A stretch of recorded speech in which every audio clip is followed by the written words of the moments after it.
ये पांजी लिखला वाला किए से जो लिखि दौरान पाक निषेध से किए सी तमें कि कहला वाला रांधि कि न रांधि बुबी रांधि खाइबी तांकोठू मु बहुत सात्विक मु जीवन में केबे आइंष खाइनी खाली आइंष खाइनी नुह मु क्षीर मध्य खाए ना कारण क्षीरटा को गछरे पड़ेनि सेटा मते गाई ठू दुहा जाए सेटा गोटे आमिष पदार्थ ज्योतिष शास्त्र गोटे शास्त्र नुह जोटा मिछ गालू गप से किसी जोटा मुझे समय आगु अन्य मीडिया भी कहती जे कई केबे तुमने भी बस कई केबे तुम जीवन काल रे शुणिच कौन छात्र केबे कहबार मु बड़ हेले गोटे ज्योतिष शुणी ना सेटा हवा को कई खातिर करते कि गोटे गोटे समाज योग्य जिनस भावती कौन हम इंजीनियर हम डाक्तर हम मास्टर हम आईएएस हम ये हम सब से गुड़ा चिंता कर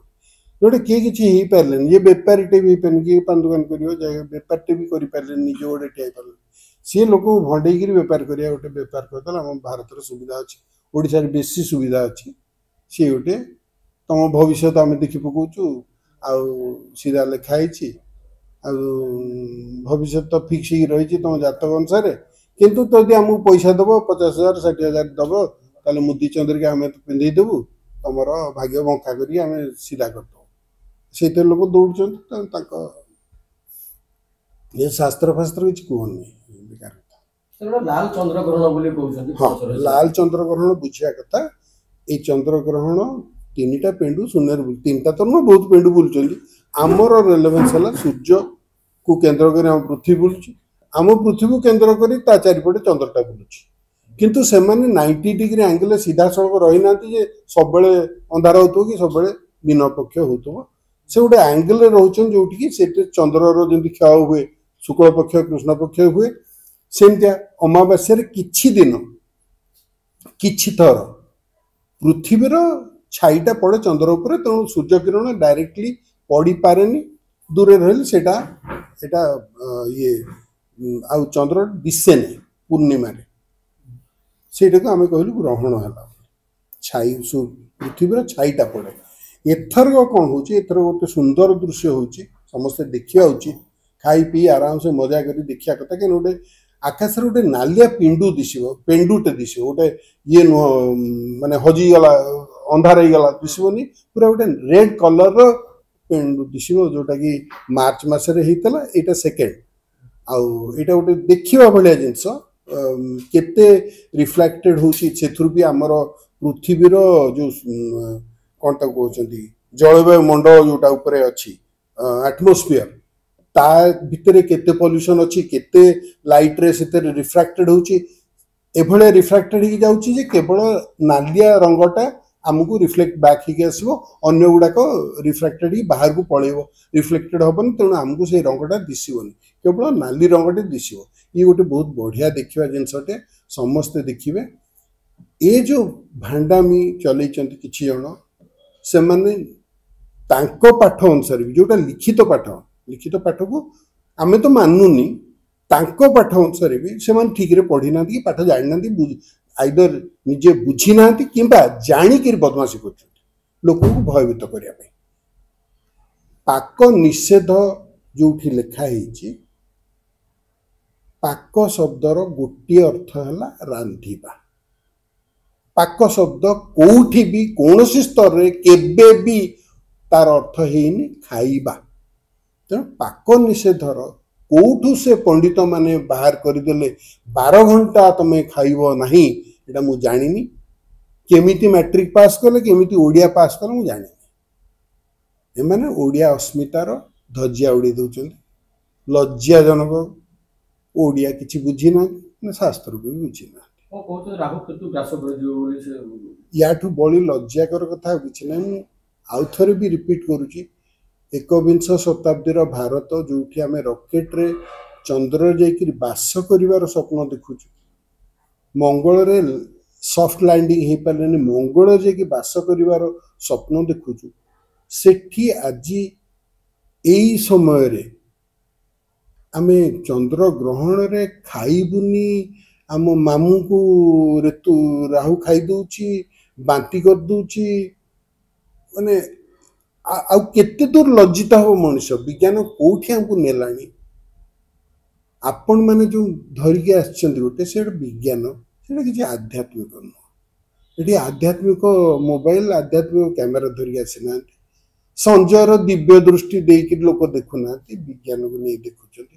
ସେଇ ଯୋଉ ବାବୁ ମାନେ ଯାହାକୁ ଜ୍ୟୋତିଷ ଶାସ୍ତ୍ରୀ କହିଲ, ସିଏ ବି ଏଇ ବିଜ୍ଞାନର ସୁଯୋଗ ନେଇକିରି ତାଙ୍କ ପଛରେ ଯେ ଯୋଉ କଣ ତା କହୁଛ ଗ୍ରାଫିକ୍ସ ଲଗେଇକିରି ଗ୍ରହକୁ ପଛରେ ବୁଲେଇକି ଲୋକଙ୍କୁ ଭଣ୍ଡଉଛନ୍ତି, ଯେମିତି ଗ୍ରହ ଗୁଡାକ ଉଲଟଳ ଘର କରିଛନ୍ତି। ଇଏ ଦେଖି ପକଉଛୁ ସବୁ ଗୁଡାକ, ୟାଙ୍କୁ ଜଳ ଜଳକି ଦିଶୁଛି, ଆଉ ଇଏ ଦେଖି ପକଉଛନ୍ତି। ସେଥିରେ ପାଠ ପଢୁଆ ଯେ ଇଞ୍ଜିନିୟର ଡାକ୍ତର, ସେ ବି ଯାଇକି ତାଙ୍କ ଗୋଡ ତଳେ ପଡି ଯାଉଛନ୍ତି ତାଙ୍କ ଜ୍ଞାନ ଦେଖିକିରି। ଏଠୁ ଲଜ୍ଜାକର ଦୁଃଖର ଖବର କିଛି ଆସେ। ସାର୍ ବିଜ୍ଞାନ ଏତେ ଅଗ୍ରଗତି କଲେ ବି ବିଜ୍ଞାନ କଣ ଅଗ୍ରଗତି କଲା? କଣ ଅସୁବିଧା ତମର କଲା? ଅସୁବିଧା ନୁହେଁ, କଲେ ବି ମାନେ କଣ? କଲେ ବି ହଁ, ଆପଣଙ୍କ ଭଳିଆ ଚିନ୍ତାଧାରା ଲୋକ କମ ଅଛନ୍ତି, ଜ୍ୟୋତିଷ ଏଇ ଅଧିକ କରୁଛନ୍ତି। ନାଇଁ, ଜ୍ୟୋତିଷ ଅଧିକ ନାହିଁ। ମଣିଷ ମାତ୍ରକେ ଯଦି ସାନ ଛୁଆଟିକୁ ବି ଦେଖିବ, ତାକୁ କହିବ ଏଇଟା କର ବୋଲି, ସେ କରିବ ନାହିଁ। ପାଟିରେ ଭାଷା ନାହିଁ, ସେଇଥିପାଇଁ କହିପାରେନି। ଯେତେବେଳେ ଭାଷା ଆସେ ପଚାରେ କଣ ପାଇଁ, ପ୍ରତିବାଦ କରେ। ଆମେ ତାକୁ କଣ କରୁ? ମୁଁ କହୁଛି, ଆମେ ବୁଝଉନି, ଧମକଉ। ଆମ ହାତରେ ପାୱାର ଅଛି, ପୋଲିସ ଆସିବ, ଡାକ୍ତର ଆସିବ, ପୋଡ଼ିଦବ, ନହେଲେ ଦି ଜାବଡା ଦେବି। ଏଇ କାରବାର ହିଁ ଜୀବନ ସାରା ଚାଲିଛି। ଆପଣମାନଙ୍କୁ ମଧ୍ୟ ଆପଣଙ୍କ ଉପରେ ଯଦି କିଏ ଉପରିସ୍ଥ କର୍ମଚାରୀ କିଛି ଆକ୍ସନ ନେଲା, ସେ ବୁଝେଇବନି, ମୁଁ ଉପରିସ୍ଥ କର୍ମଚାରୀ, ମୁଁ ଏଇଟା ଆଟାକ୍ କରିଦେବି। ଏଇଭଳିଆ ଭାଣ୍ଡାମି ଯେହେତୁ ଆମ ଗଣତନ୍ତ୍ରରେ ଚାଲିଛି, ଯୋଉଟା କି ସମ୍ବିଧାନ ବିରୋଧୀ। ସମ୍ବିଧାନ ସବୁବେଳେ କହିଛି ପ୍ରତ୍ୟେକ ବ୍ୟକ୍ତିର ଆତ୍ମସମ୍ମାନବୋଧ ରହିବ। ଭୁଲ କଲେ ତାକୁ ପ୍ରଶ୍ନ, ଭୁଲ କଲେ ଦି ଜାବଡ଼ା କେହି କାହାକୁ ପକେଇବାର ଅଧିକାର କାହାକୁ ଦେଇନି ସମ୍ବିଧାନ। ଭୁଲ କଲେ ଏକ୍ସପ୍ଲାନେସନ ମାଗିବ, ଭୁଲ କଲେ ଥାନାରେ ଯାଇକି ଫେରା ଦେବ। ଥାନାରେ ପୋଲିସ ଦି ଜାବଡ଼ା ପକେଇ ପାରିବନି, ସେ ଆରେଷ୍ଟ କରି ନେଇକିରି ହାଜତରେ ପୁରେଇବ।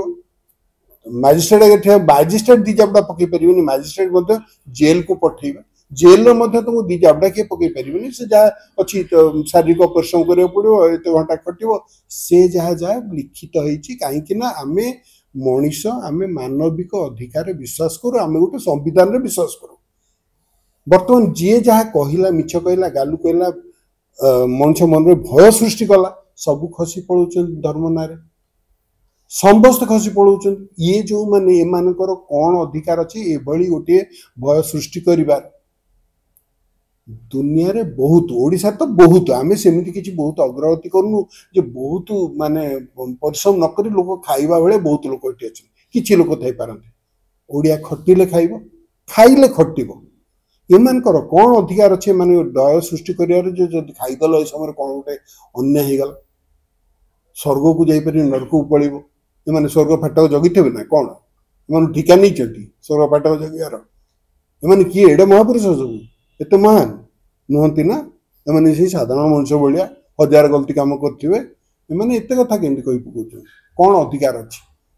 ଯୋଉଠିକି ଶାସ୍ତ୍ର ନାମକ ଯୋଉ କେତେ ତ ଶାସ୍ତ୍ର, ହିନ୍ଦୁ ତଥାଗତ ହିନ୍ଦୁ ଧର୍ମରେ ବହୁତ ଶାସ୍ତ୍ର, ଇଏ କିଏ କୋଉଠୁ ଅଳିଆ ଗଦାରୁ କୋଉ ଶାସ୍ତ୍ର ଉଠେଇ ଦେଇକିରି କହିଦେଲେ ଏଇଟା ହିଁ ଆମର ପାଞ୍ଜି ବୋଲି କହୁଛନ୍ତି। ପାଞ୍ଜି କଣ ଗୋଟିଏ? ପାଞ୍ଜି ପରେ ତିନି ପ୍ରକାରର। କୋଉ ପାଞ୍ଜି ସିଏ? ଏ ପାଞ୍ଜି ଲେଖିଲା ବାଲା କିଏ? ସେ ଯୋଉ ଲେଖି ଦଉଛନ୍ତି ପାକ ନିଷେଧ, ସେ କିଏ ସିଏ? ତମେ କି କହିଲା ବାଲା ରାନ୍ଧିବି କି ନ ରାନ୍ଧିବି, ବୁବି ରାନ୍ଧିକି ଖାଇବି? ଆଜିକାଲି କିଏ ରାନ୍ଧିକି ଖାଉଛି? କିଏ ରାନ୍ଧିକି ଖାଉଛି? ବାଟରେ ସେ କଣ, ସେ ଓଡ଼ିଶାରେ ତ ମାନେ ଭୁବନେଶ୍ୱର ଅନ୍ତତଃ ଦେଖିବେ ଯେ କଲଚର ହେଇଗଲାଣି, ରାସ୍ତାରେ ସେ କଣ ଦହିବରା ଆଳୁଦମ ଖାଇ ଦଉଛନ୍ତି, ଲୋକ ଯାଇକି ଶୋଇଲେ। ରାନ୍ଧୁଛି କିଏ? ସାର୍ ଗୋଟେ ଥର ଆପଣ ଏ ସୂର୍ଯ୍ୟପରାଗ ଭଳିଆ ଖାଦ୍ୟ ଖାଇଥିଲେ, ସୂର୍ଯ୍ୟ ଗୋଟେ ଥର ନୁହଁ, 70 ବର୍ଷ ବୟସ ହେଲା, ଏବେ ବି ଦମ ଅଛି, ଚେହେରା ଦେଖିପାରୁଛ। ଆମ ପ୍ରଧାନମନ୍ତ୍ରୀର 56 ଇଞ୍ଚିଆ ଛାତି ନୁହଁ, କିନ୍ତୁ 40 ଇଞ୍ଚିଆ ଛାତି ଧରିଛି। ଆଉ ଦେଖୁଛ, ଠିକ ଅଛି, 70 ବର୍ଷ ହେଲା। ଏମିତି ଭାରତର ଇଏ ଅନୁସାରେ ଆମେ ମରି ସାରିଲୁଣି। ଏନେ କଣ ତା କୁହନ୍ତି, ବୋନସରେ ବଞ୍ଚିଛୁ। 67 ବର୍ଷ ବଞ୍ଚିବା କଥା, ଆହୁରି ବଢି ସାରିଲୁଣି। ସବୁ ଥର ଖାଇକିରି କେବେ ଏ ଭାଣ୍ଡାମୀକୁ ଖାତିର ନ କରି, କିନ୍ତୁ କହି ରଖେ ଏ ଯୋଉମାନେ ସାତ୍ବିକତା ଦେଖାଉଛନ୍ତି ତାଙ୍କଠୁ ମୁଁ ବହୁତ ସାତ୍ବିକ। ମୁଁ ଜୀବନରେ କେବେ ଆଇଁଷ ଖାଇନାହିଁ। ଖାଲି ଆଇଁଷ ଖାଇନି ନୁହଁ, ମୁଁ କ୍ଷୀର ମଧ୍ୟ ଖାଇନାହିଁ। କାହିଁକିନା କ୍ଷୀରଟା କୋଉ ଗଛରେ ଫଳେନି, ସେଇଟା ମୋତେ ଗାଈଠୁ ଦୁହାଁ ଯାଏ। ସେଇଟା ଗୋଟେ ଆମିଷ ପଦାର୍ଥ, ଗୋଟେ ପଶୁଠୁ ଆସିଲା, ସେଟା ପ୍ରାଣୀଜ ଖାଦ୍ୟ, ଗଛଜ ବୃକ୍ଷଜ ଖାଦ୍ୟ ନୁହେଁ। ତାକୁ ମଧ୍ୟ ମୁଁ ଖାଏନି। ତେଣୁ ମହାନ ଇଏ କଣ କହିବେ ମତେ, ସଂକ୍ରାନ୍ତିଆ ଶନିବାରିଆ ଗୁରୁବାରିଆ ଛାଡ଼ି ଦେଇକି ବାକି କୋଉଦିନ କେମିତି ଟିକେ ଆଇଁଷ ହବ ଅନେଇଥିବେ, ଇଏ ଜ୍ୟୋତିଷ ଆମକୁ ବତେଇବେ କଣ କରିବୁ ନ କରିବୁ। ତେଣୁ ଏଇ ଲୋକ କହୁଛି, ଏଇ ଶୁଦ୍ଧ ସାତ୍ବିକ ଲୋକ କହୁଛି, ବାବୁରେ ଗୋଟିଏ କଥା, ଯାହା ଖୁସି ଲାଗୁଛି ଖାଅ, ଯାହା ଖୁସି ଲାଗୁଛି, ଯେତେ ଆଇଁଷ ଖାଇବ ଖାଅ, ଖୁସି ରଖେ, ମନରେ ଖୁସି ରଖେ। ମୁଁ ପୁଇକିରି ଏ ଫାଲତୁ କଥାରେ ପଡ଼ିକିରି ଖାଇଦେଲେ କାଳେ କଣ ଖରାପ ହେଇଯିବ, ସେଇଟା ଖରାପ କରିବ, ଏମାନଙ୍କ କଥାଟା ଖରାପ କରିବ। ଖାଇବା କ୍ଷତି କରେନି, ମନ ଖୁସି ରଖି ଖାଅ, ଆରାମସେ ଖାଅ, ସବୁ ହଜମ ହେଇଯିବ।